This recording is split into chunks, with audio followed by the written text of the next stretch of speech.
Mate, is there one defining moment in your career so far where you've taken the perfect shot or you've seen the perfect shot and it's kind of gives you a sense of, I just love what I do? There's a shot that kind of sticks out for me that was really one of the early shots that I did, and that was of the Swilcan Bridge up at St Andrews. Very nice. And that's really still quite an iconic shot. The light was fantastic. I don't think I've been able to replicate that since or get anything better. So that one really does stand out. But then there's a lot of other shots that, you know, I look at and I think, I'm coming from an art base. I mean, it's still commercial. You know, I'm working for my clients. They want collateral images that show off their golf course. And so, you know, my mission is to produce those images. You know, if I don't produce a photograph that has that wow factor, then I've failed. So I'm always trying to achieve a shot that says to a golfer when he sees it, I've got to go and play that golf course. That's my main objective. So that's what's always at the back of my mind. Now, a golf course you have been to before, Turnberry, the changes up there look, I mean, I haven't been there for a couple of years, but they look phenomenal. I've heard it is insanely good. And what are your thoughts on it from a photographer's point of view, but also the changes? Well, Turnberry for me has always been my favourite golf course, and it was the first golf course, big golf course that I actually ever played, and that's going back over 25 years ago. You must have been a young fella then. Yeah, thanks, mate. I appreciate it. This wasn't so great. That, in fact, yeah, flowing locks are still there.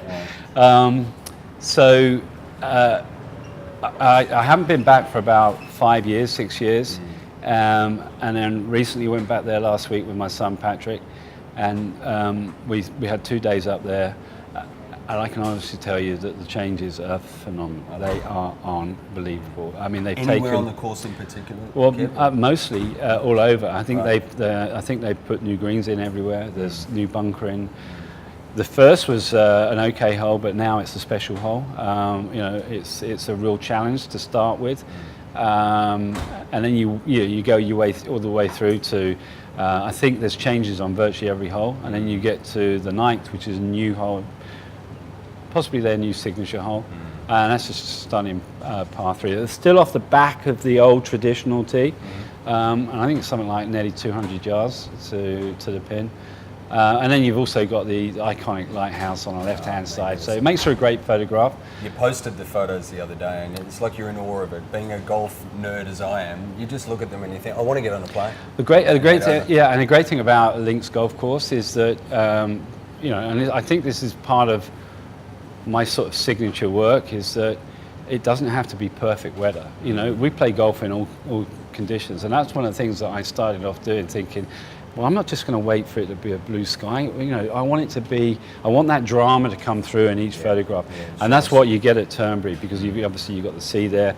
When we were there, it was really quite windy, so that helped with you know, the surf coming up. So managed to get some really nice shots, and yeah, it was great to be back. My son Patrick was knocked out. Must have been memorable to share that experience with him.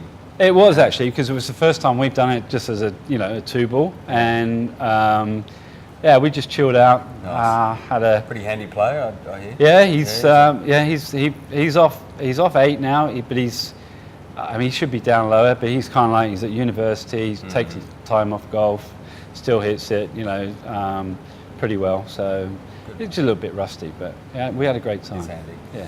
Now, Turnberry will be up there with the best, no doubt. Yeah. I'm going to put you on the spot, and you don't necessarily need to name your top 5 courses, but where does Turnberry fit in, and who's kind of in that elite company? Maybe give us 2 or 3. Yeah, well, I think Turnberry's number 1. You know, especially with the changes now. Golf Monthly have just made it their number 1 in the top 100. And as an assessor for Golf Monthly as well, I think that's you know, that's warranted. It truly is a great golf course. Number 2 for me, it's a toss-up between St Andrews and Pinehurst.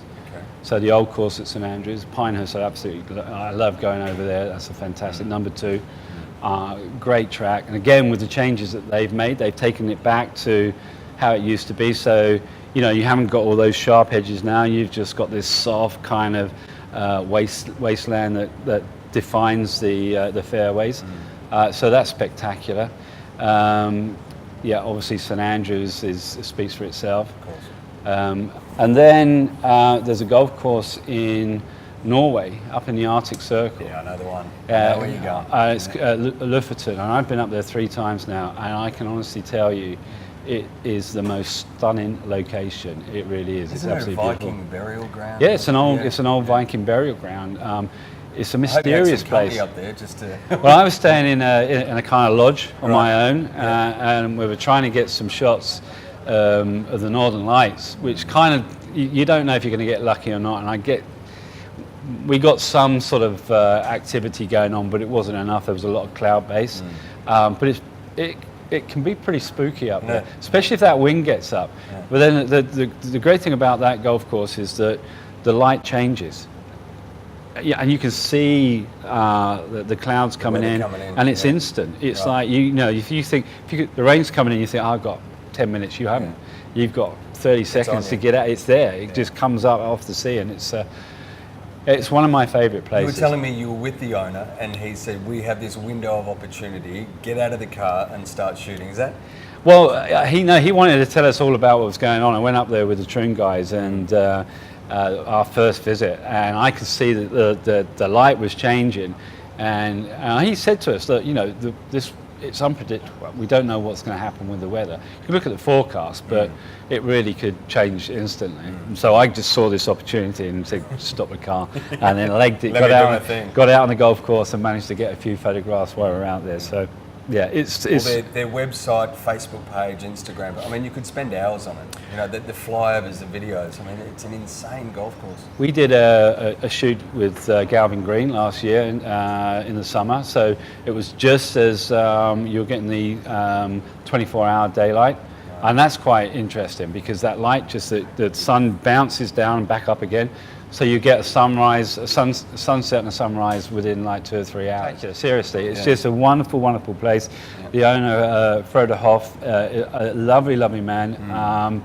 I think he's just really beginning to understand what he's got up there because it is a gem. It really is. And it should, you know, if there is one that you need to tick off, that's the one. Get yourself up there. Yeah, it's definitely on the list. Yeah. One to finish on, Kev. Links Golf or Parkland Golf? From a photography point of view, what's your preference?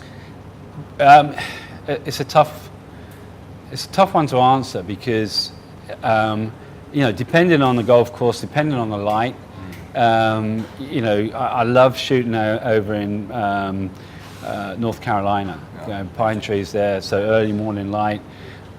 You know, in the evening light, you get the shadows, and it's spectacular. But equally, I love shooting links golf courses. Links golf courses you can shoot virtually any time of the year, and in some cases, in the winter, it can be, you know, just as spectacular.